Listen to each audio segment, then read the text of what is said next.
We're ready? We're good?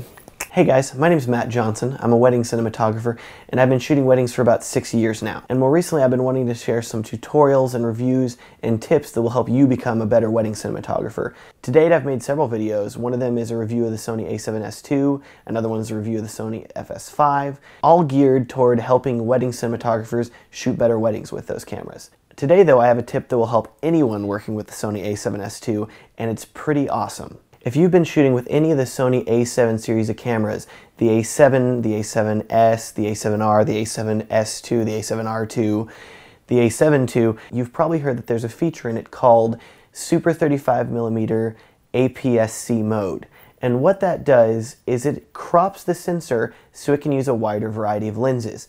For example, if you have a Canon EF-S lens or a Nikon DX lens, or maybe a cinema lens that is made for only Super 35mm sensor sizes, the camera will crop the sensor down from full frame size to Super 35mm size, which is about 1.5 times smaller than full frame. If you don't use the Super 35mm APS-C mode and you put one of those lenses on it that's made for a crop sensor camera, then you will end up with massive vignetting around the lens and it's basically unusable. The Super 35mm/APS-C mode has been very helpful for people that want to maximize the amount of lenses that they can use with their A7 series camera. One of the biggest pros of the Sony A7S II was that it was capable of shooting 4K video internally.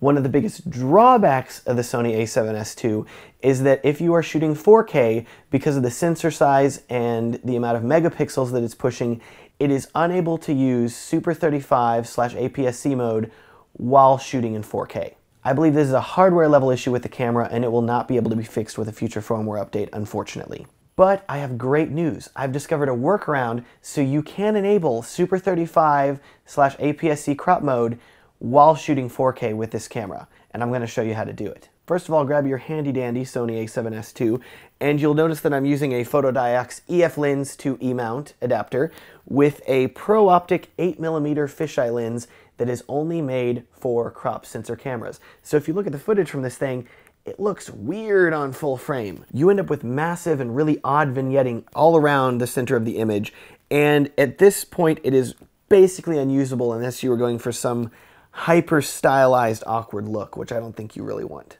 Once you've got your A7S II, you're going to go into the menu, you're going to go to the gear icon at the top, which is the second over, you're going to go to heading 3, and then you're going to scroll down to zoom setting, and you're going to set it to on:"clear image zoom.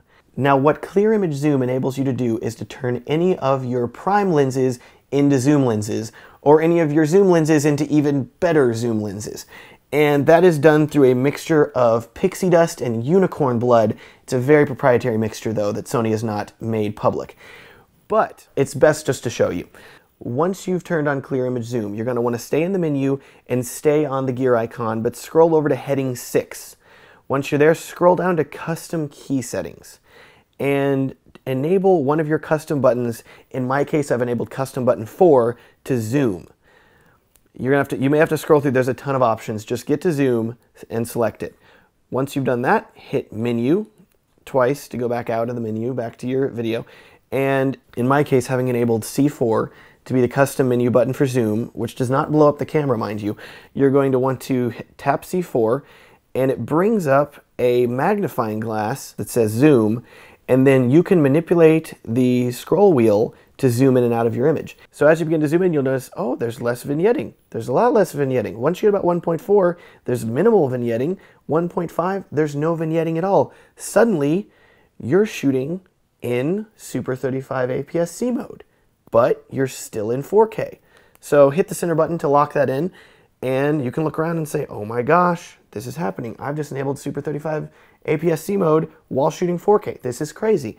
You can even zoom in even more if you want to, all the way up to 2x. The benefit of this is that suddenly my EF-S lens that's only supposed to work on crop sensor cameras and that should not be working on the A7S II because it does not enable Super 35 mode while shooting 4K is suddenly able to shoot 4K in Super 35mm mode using clear image zoom.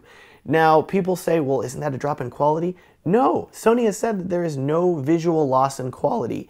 So there you have it. Now you can use all of your EF-S lens, your Nikon DX lenses, your cinema lenses that are only made for super 35mm mode. You can now use it on the Sony A7S II while shooting in 4K up to 30 frames per second. You could even put a speed booster adapter on this camera and a full frame lens and use the zoom in feature to then bring yourself back to full frame.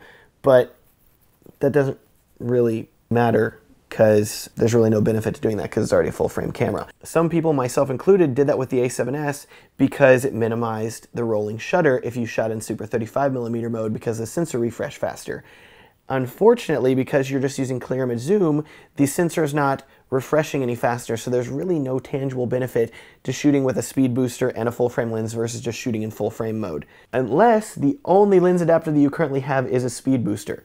By using this technique of the clear image zoom, you can now use the speed booster with this camera if you're on a shoot and that's all that you have.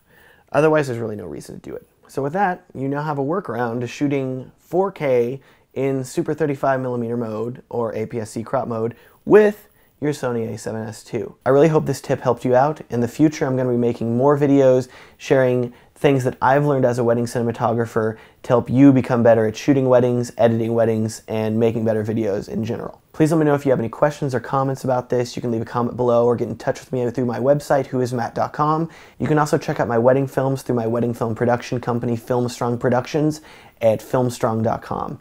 Thanks and have a great day.